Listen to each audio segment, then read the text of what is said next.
Hello Reddit, it's Kate. This chapter of my life could easily be titled The Illusion of Love. You see, when I first met Michael, it was as if the universe had suddenly aligned all its stars just for me. We met at a local charity event. He was representing his small IT firm, and I was there on behalf of the tech giant I work for. Our eyes met across the room, and it felt like everything else faded away. "Hi, I'm Michael," he said, extending his hand with a smile that made my heart flutter. "Kate," I replied, shaking his hand. "Nice to meet you." We talked and laughed, and it felt so natural.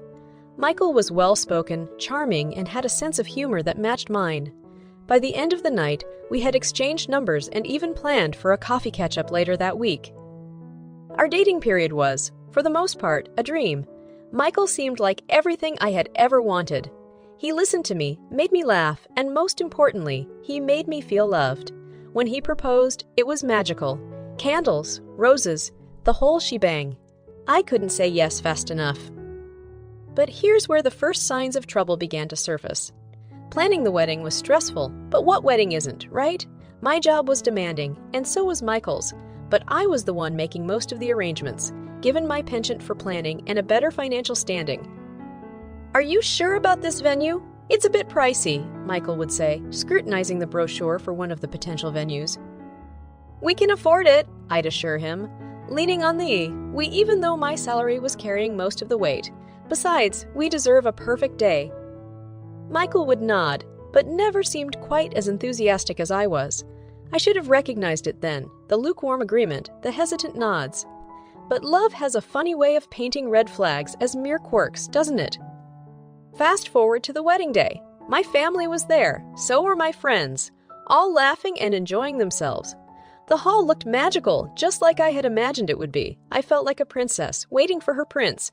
But when Michael walked into the venue, he looked like he was about to attend a funeral, not a wedding.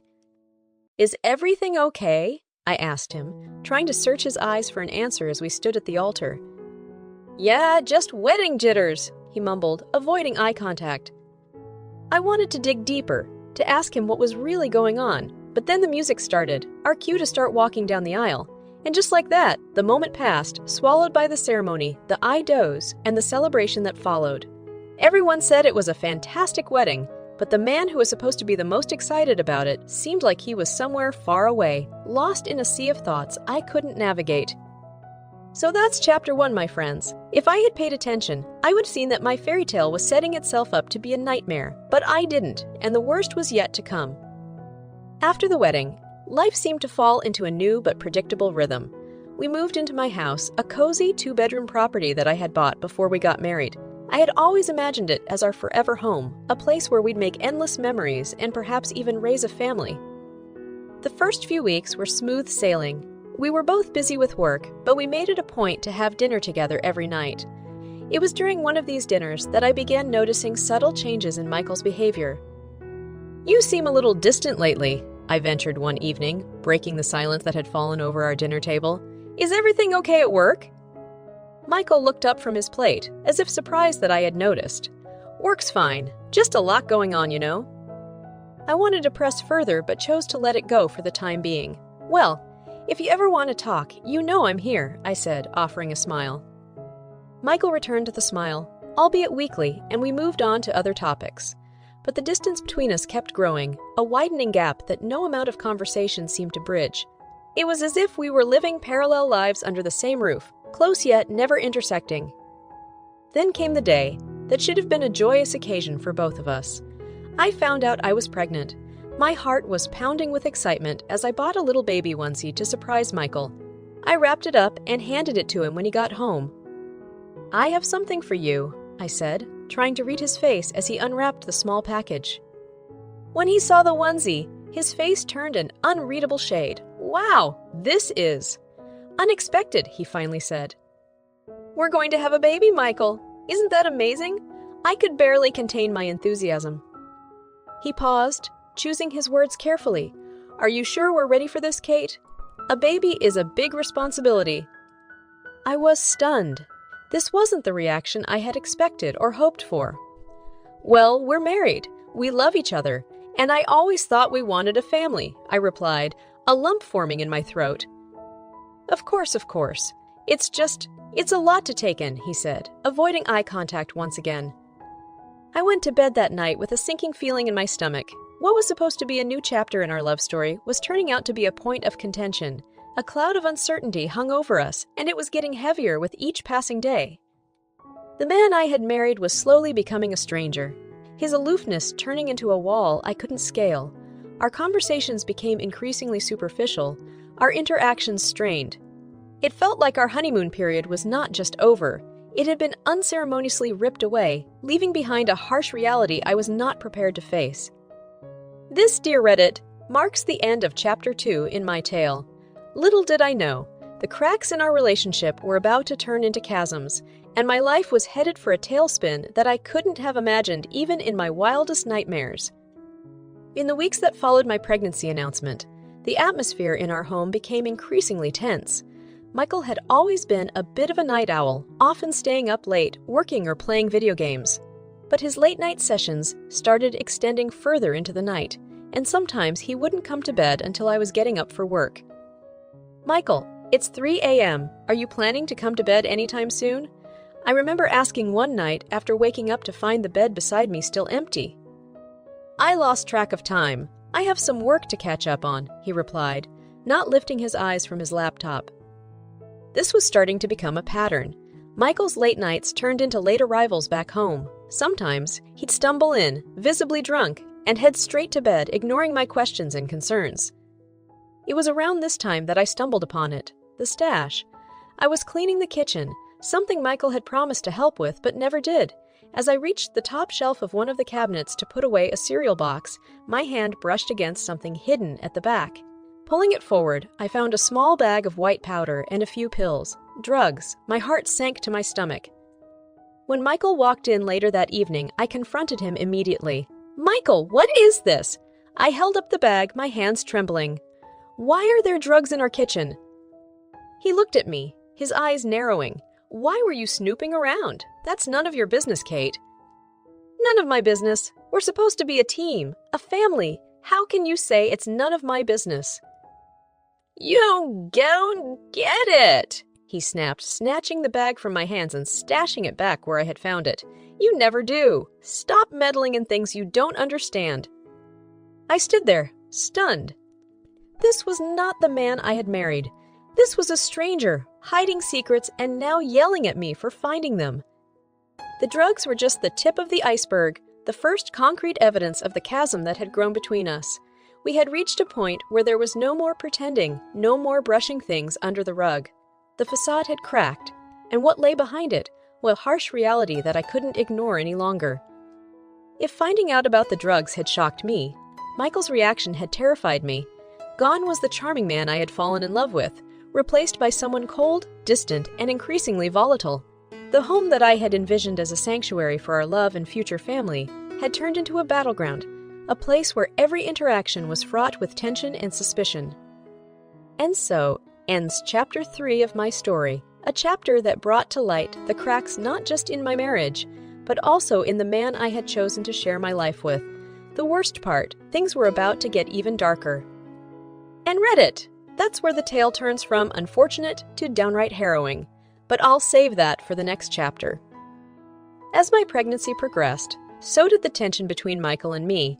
I had always envisioned this period as one of joy and togetherness, but what it became was a lonely struggle. At a time when I needed support the most, I found myself carrying not just the weight of our unborn child, but also the burden of our failing marriage. What made matters worse was that Michael's detachment had evolved into a sort of callous neglect. I was juggling my demanding job, household chores, and doctor's appointments, all while dealing with the physical and emotional toll of pregnancy. Michael, however, was nowhere to be found, either emotionally or physically. Michael, the house is a mess, and I have a crucial meeting tomorrow. Can you please help me clean up tonight? I asked one evening, my voice tinged with desperation. Can't you see I'm busy, Kate? You act like you're the only one who has responsibilities, he snapped back, not even pausing his video game to look at me. I felt a tear roll down my cheek. I was at my breaking point, but I wiped it away and carried on, trying to shield my unborn child from the turmoil that surrounded us. When the baby was born, he had complications that required immediate surgery and a long-term care plan.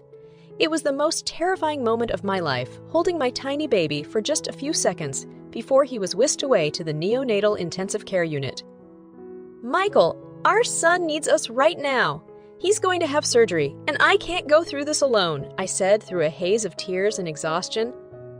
For the first time in months, Michael looked me in the eyes, but not in the way I had hoped. "Kate, I can't deal with this. It's too much," he said coldly.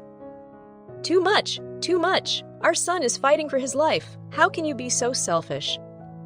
In that moment, something between us irrevocably shattered. Within a week, Michael had packed his bags and told me he couldn't handle the drama anymore. He moved out, leaving me alone to manage not just a newborn with special needs, but also a mountain of medical bills. "Kate, I'm leaving. I can't be a part of this," he declared, a bag slung over his shoulder.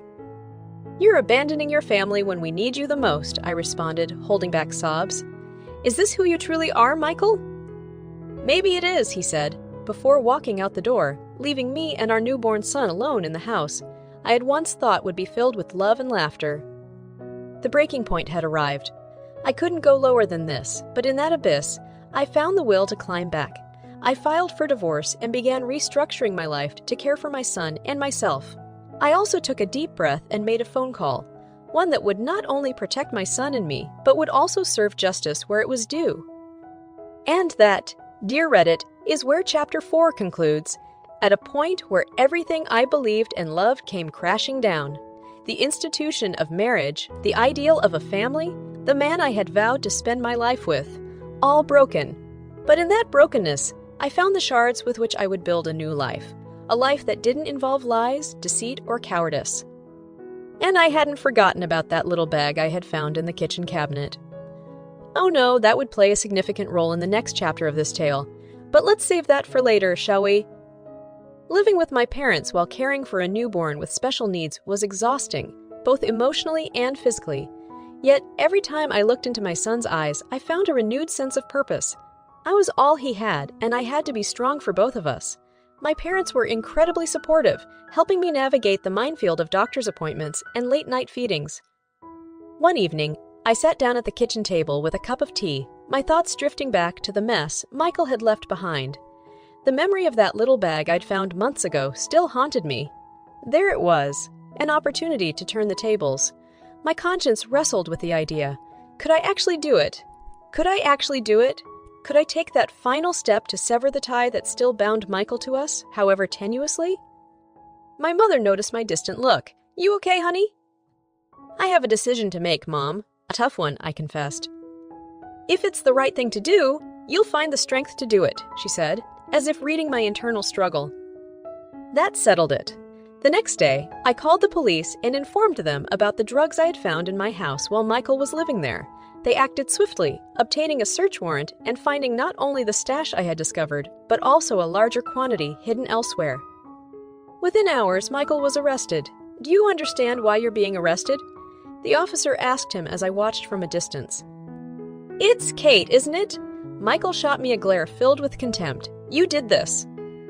I met his gaze evenly. "You left me no choice." His arrest triggered the beginning of a lengthy legal process. I filed for divorce, citing abandonment and endangerment to our child. Our brief court appearances were filled with tension, but I steeled myself, refusing to be cowed by his intimidation tactics. "I can't believe you'd do this to me, Kate," he hissed during one of the recesses. "You made your choices, Michael. Now you have to live with the consequences," I replied, holding my ground. The day finally came when the gavel came down on both our divorce and Michael's drug case. The judge showed no leniency.